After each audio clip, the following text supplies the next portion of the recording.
Hello friends, నమస్తే, వణకం, ఆదాం వస్తే నేను మీ Satish Satyapandu. Welcome to my channel.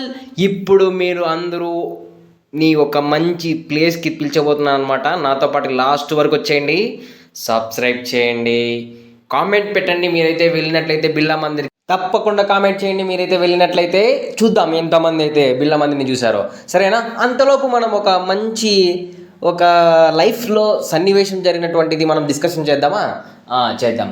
మీరైతే ఎవరి దగ్గర ఓపెన్ అయితే కాదండి, ఎవరి దగ్గర ఫ్రెండ్స్ మీరైతే తప్పనుకుండా చెప్తున్నాను. మీరైతే కాలేజ్ స్టూడెంట్ అయినా అయ్యండి, లేదా ఎంప్లాయీస్ అయినా అయ్యండి, ఎవరైనా అయ్యండి, కానీ మీరు మాత్రం తప్పకుండా ఎవరి దగ్గర ఓపెన్ అయితే అవ్వకండి. ఎందుకంటే మనం చులకన అయిపోతాం అనమాట. ఎందుకంటే నేను చాలాసార్లు ఫేస్ చేశాను. మనమైతే అంటే అందరని కాదనమాట, ఎవరి దగ్గర అయితే మనం క్లోజ్గా ఉంటాం వాళ్ళ దగ్గర మాత్రం ఓపెన్ అవ్వాలి. అది 1, 2 అంతేగాని అంతకు మించి అయ్యామనుకోండి చాలా చులకన అయిపోతాం. ఇది గుర్తుపెట్టుకోండి. అందరినీ ఎక్కడ ఉంచాలో అక్కడ ఉంచండి, అర్థమైందా?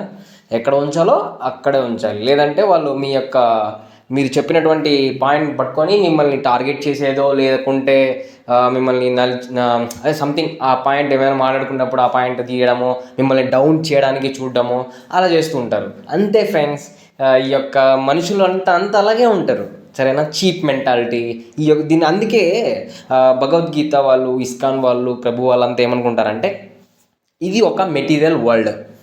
అంటే మనం నిర్మించినటువంటి ఒక మెటీరియల్ వరల్డ్ మనమే నిర్మించుకున్నాం కాబట్టి ఈ మెటీరియల్ వరల్డ్కి వీళ్ళంతా అడాప్ట్ అయిపోయారు. వీళ్ళ యొక్క మెంటాలిటీ అవన్నీ అడాప్ట్ అయిపోయారు. వాళ్ళది కూడా ఏం తప్పు ఉండదు. ఎందుకంటే వాళ్ళు కూడా ఎందుకు అలా అయ్యారంటే సరౌండింగ్ పీపుల్స్ వాళ్ళు అలా అయ్యారు. అర్థమైందా? మీరు కూడా సరౌండింగ్స్ని మంచి బిల్డ్ చేసుకోండి. మంచి కెరియర్ ఫోకస్, ఒక ఎయిమ్, ఒక షార్ట్ పవర్ ఉన్న వాళ్ళ దగ్గర మాత్రమే మీరు మింగిల్ అవ్వడానికి ట్రై చేయండి. ఎందుకంటే మీ మెంటాలిటీ కూడా అలాగే ఉంటుంది. అర్థమైందా? మనమైతే వచ్చేసామన్నమాట బిర్లా మందిర్కి. మంచిగా ఆ వెంకటేశ్వర స్వామిని దర్శించుకోండి. అర్థమైంది అందరికీ? తప్పకుండా మీ అందరికీ దేవుని కృప, కటాక్షం, అభయం అన్నీ ఉండాలని కోరుకుంటున్నాను. మీరు కనుక ఈసారి హైదరాబాద్కి వచ్చినట్లయితే తప్పకుండా మీరు విజిట్ చేయాల్సిన టెంపుల్ బిర్లా మందిర్. ఇంకొకటి హిమాయత్ నగర్లోని వెంకటేశ్వర స్వామి గుడి. ఎందుకంటే అక్కడ స్పెషాలిటీ ఏంటంటే ఎక్కడైనా దొరుకుతుందండి తిరుపతి లడ్డు ప్రసాదం? దొరకదు కదా. అటువంటిది హిమాయత్ నగర్లో ఉన్న వెంకటేశ్వర స్వామి గుడి దగ్గర లడ్డు దొరుకుతుంది. అన్లిమిటెడ్ ఎన్నంటే అన్ని. మార్నింగ్ 9 to నైట్ 6 వరకు ఉంటుంది టెంపుల్. తప్పకుండా మీరు విజిట్ చేయండి. వెంకటేశ్వర స్వామి అంటేనే మనకి అందరికీ ఇంకా తెలిసిందే, ఒక మంచి పవరు, ఒక పాజిటివ్ ఎనర్జీ. అర్థమైందా? ఇప్పుడు కూడా నేను అక్కడికి వచ్చాను. సండే అనమాట ఈరోజు.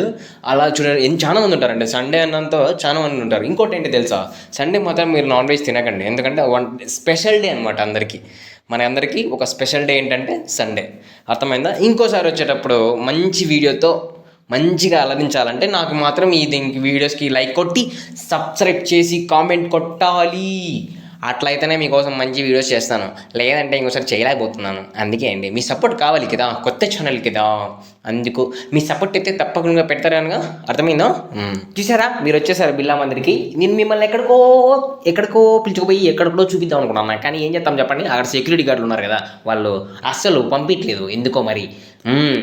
అంటే అదే వాళ్ళ యొక్క పర్మిషన్స్ వాళ్ళు ఉంటాయి. నేనైతే వాళ్ళు చూపించలేము అని అన్నారు. పోతే ఏముందులేండి అని నేను ఆయన కూడా తగ్గించి మీ వరకు ఫస్ట్ గేట్ కూడా దాటుకొని వెళ్ళాను. కావాలంటే చూడండి, అంతవరకు ఎవరు వెళ్ళరు, కానీ నేను వెళ్ళాను. అది ఎందుకోసం తెలుసా? నా సబ్స్క్రైబర్ కోసం, నా యొక్క వ్యూవర్స్ కోసం. అట్లా వెళ్ళిపోతుంది అనమాట. ఇది ఒక మ్యాటర్ జరిగింది విషయము. కానీ నేను తగ్గించేదే లేదు. మీరు మాత్రం సబ్స్క్రైబ్ చేసి ఇంక్రీజ్ చేయండి, నేను మాత్రం తగ్గిస్తాను. అర్థమైందా? చూడండి, అక్కడి వరకు వెళ్ళాను. నో ఫోటోగ్రఫీ అన్నారు కదా, అయినా కూడా నేను చుచ్చుకెళ్ళి వెళ్ళాను. కానీ కూడా వాచ్మెన్ గాడు దొబ్బై అని అనేసాడు ఇండియట్గా. ఏం చేద్దాం చెప్పండి.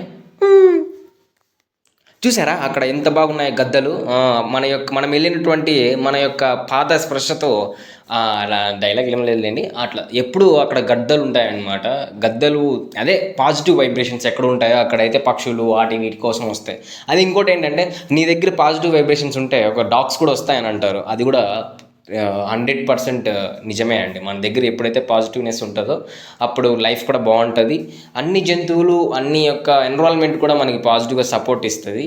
అట్లా మనకి అట్రాక్ట్ అవుతాయి అన్నమాట. అందుకే మీరు కూడా ఎప్పుడు స్మైల్ చేస్తూ, అందరినీ నవ్విస్తూ, మీరు కూడా నవ్వుతూ ఎంజాయ్ చేస్తూ ఉండండి. No depression, nothing. You want anything means you feel any sad, you listen songs. మీరు పాటలు వినండి, ప్రశాంతంగా ఉంటుంది. అలా ఇలా అంతేనా? అప్పుడప్పుడు డెవోషనల్గా టచ్ అవ్వండి. మీరు మనకి మతంతో ఏం సంబంధం లేదండి. మీరైతే ఎక్కడికైనా వెళ్ళండి, నమాజ్కి వెళ్ళండి, సంథింగ్ చర్చికి వెళ్ళి ప్రేయర్ చేయండి. అట్లా మా వాళ్ళైతే అట్లా టెంపుల్కి వెళ్ళండి. నథింగ్ అండి. మీకు పీస్ఫుల్నెస్ కావాలంటే మెయిన్గా మీరు డెవోషన్లోకి వెళ్ళిపోవాలి. అప్పుడు పీస్ఫుల్ వస్తుంది. ఎవరిని పట్టించుకోకుండా నాకు ఎవరు లేరు అనుకొని ఓన్నెస్ వచ్చేసేసి ఎవరినైతే మీరు బిలీవ్ చేస్తారో వాళ్ళని మాత్రమే ఫ్రెండ్స్గా పెట్టుకొని మిగతా అంతా మీ లైఫ్ మీరు ఎంజాయ్ చేసుకోవచ్చు. ఒకరి కింద ఎన్నాలని బతుకుదాం చెప్పండి? బతకలేం కదా. అలాగా ఒకరి గుప్పట్లో లేకోకుండా అందరూ మంచిగా చేయండి. చూసారా, అక్కడి వరకు వెళ్ళా కానీ కూడా దుబాంగ్ దుబాంగ్ అన్నాడు. నా తప్పైతే ఏం లేదు, నేనైతే లోపలికి వెళ్ళిపోయేవాడిని. కానీ అక్కడ సెక్యూరిటీ వాళ్ళు ఆపేశారు కాబట్టి నేను వెళ్ళలేకపోయినా. అయినా పర్వాలేదు, కానీ మీకు పిక్స్ పెట్టాను, అక్కడ తీసినటువంటి పిక్స్ పెట్టాను, చూసేసేయండి. ఇంకోటి ఏంటంటే అక్కడ నుంచి ట్యాంక్ బండ్ కనపడుతుంది. ట్యాంక్ బండ్ కనపడుతుంది, మరి ఇంకోటి సచివాలయం కనపడుతుంది. అన్నీ మంచిగా కనపడతాయండి. అక్కడ నుంచి వ్యూ బాగుంటుంది, పీస్ఫుల్గా ఉంటుంది. అర్థమైందా? ఓం నమో భగవతే వాసుదేవాయ. చూసారా దేవుణ్ణి? రెండు కళ్ళు చాడట్లేదు కదా, అంత పీస్ఫుల్గా ఉంటుంది అనమాట. ఇంతవరకు నేను వాకింగ్ కొని వచ్చానండి, నడుచుకుంటూ వెళ్ళాను. నా హాస్టల్ నుంచి టెంపుల్ వరకు మినిమం 3 కిలోమీటర్స్ ఉంటుంది. నడుచుకుంటూ వెళ్ళి నడుచుకుంటానే వచ్చాను. ఇప్పుడు పడినటువంటి అన్ని వర్షానికి తడిచినను అవన్నీ పడాయి కదా, ఆ స్ట్రెస్ అంతా వెళ్ళిపోయింది. అర్థమైందా? స్ట్రెస్ అంతా వెళ్ళిపోయింది. మీరు కూడా ఇలాంటి ఒక స్పిరిచువాలిటీని టెస్ట్ చేయండి. అర్థమైందా? ఇప్పుడు నవరాత్రులు వస్తున్నాయి కదా దగ్గరలో, మీరు కూడా పాదరక్షలు లేకోకుండా నడిచి డైలీ 9 days ఏమంటారు అదే బాతింగ్ చేసి స్నానాలు ఆచరించి, ఇంకా మా లాంగ్వేజ్లో అయితే జలకాలాడి అలా ఉంటుంది. అవన్నీ ఆచరించి మంచిగా ఒక గ్రిప్ తెచ్చుకొని ఒక పాజిటివ్నెస్తో ఉంటారని నేను కోరుకుంటున్నాను. అలాగే ఉండండి, మీకు ఒక మంచి విబ్ అనేది టచ్ అవుతుంది. అర్థమైందా? లాస్ట్ వ్యూ అనమాట. చూసారా, ఆయన కూడా అప్పుడు కూడా ఉన్నాయి అవన్నీ గద్దలు అలాగా అన్నీ తిరుగుతూనే ఉన్నాయి అప్పటికి కూడా. ఈ జీవితంలో ఏంటి పర్మనెంట్ కాదండి. అర్థమైందా? మీరేం ఎక్కువ ఆలోచించకండి, ఎవరు పర్మనెంట్ కాదు. ఉన్నంతకాలం నవ్వించు ఉండండి. ఇంకోటి అంటే మరీ టూ మచ్ వెళ్ళిపోయి గాల్లో దీపం పెట్టేసేసి, అక్కడ ఉంది కదా ట్యాంక్ బండ్ అక్కడ దీపం పెట్టేసేసి ఆ దేవుడా పరమాత్మ అన్నామంటే ఏమి చేయలేరు.